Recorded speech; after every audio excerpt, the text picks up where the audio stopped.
Hello, my name is Dr. Sarah Donnelly and I'm an Assistant Professor of Social Work in University College Dublin. Today I'm here with Mr. Kevin QUAID, who is the Chairperson of the Irish Dementia Working Group, and we will be presenting our paper on A Voice for the Voiceless, which really, I suppose, is giving light and shedding light on the issues around people living with dementia in nursing homes in Ireland. And again, just to give a little bit of context to this paper, the Irish Dementia Working Group, I suppose, within the context of COVID-19, felt very strongly that, I suppose, and expressed concerns about the human rights of people living with dementia in nursing homes within the context of visiting restrictions and I suppose just general concerns about their welfare and well-being, and that we would look more closely at their human rights going forward. So they commissioned me to work with the group to develop a briefing paper and also recommendations relating to this. So our presentation today is going to be myself and Kevin having a conversation where I will be asking Kevin some questions in relation to the briefing paper that Kevin's kindly agreed to answer on behalf of the group. So Kevin, look, we'll kick off with the first question, which is firstly, why did the Irish Dementia Working Group commission this paper? The Irish Dementia Working Group became increasingly concerned about people living with dementia in nursing homes during COVID-19. It started to become clear to us that as the pandemic was getting worse and hospitals were filling up, people were being moved into nursing homes. People who had COVID-19 and were giving it to the most vulnerable in our society. People who didn't have a choice or indeed a voice in what was happening. As our former chair said, we wanted to be a voice for the voiceless, an advocate for those living with dementia, whose dementia has progressed to a point where they require long-term care. Not only did they need long-term care, but they needed support and reassurance that everything was going to be okay. A reassurance that I am afraid all too many may not have got. And indeed, for so many, it was life-ending, dying alone without even having a loved one with them. We have to be their voice. We have to show that their voice mattered. And that is why we are speaking for them. We were united with dementia in whatever form, and we can never forget them because a lot of them paid the ultimate price. We believe that this policy paper helps to shine a light on their lives. Okay, thank you, Kevin. And I suppose I wondered if you could tell me a little bit about why this issue is of such importance to people living with dementia in Ireland. Actually, our member Marguerite was asked that question, and what Marguerite said was, we are living with dementia and we don't want this to happen to us. People died on their own without family, friends. We have to make sure that our current legislation is reviewed and changed. We are a voice for the people who lost their lives during the pandemic. We are now speaking up for them, so it can never happen again.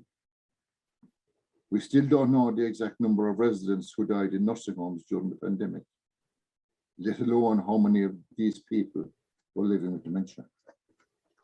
Thank you, Kevin.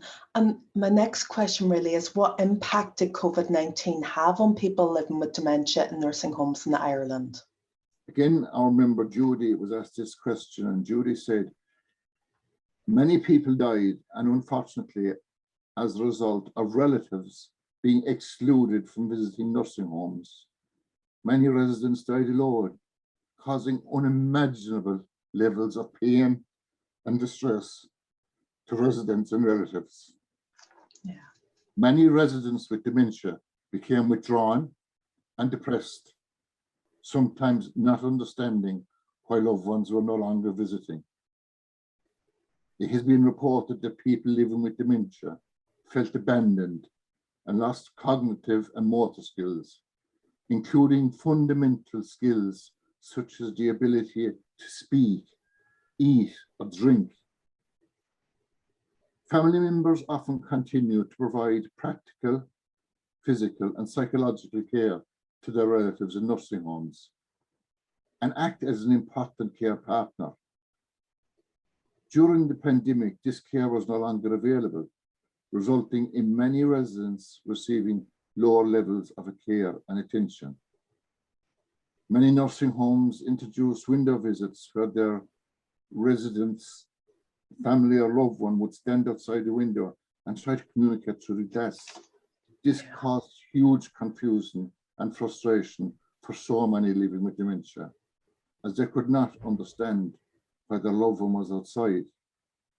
Loved ones had to watch their family members getting upset through a window and could do nothing to comfort or help them.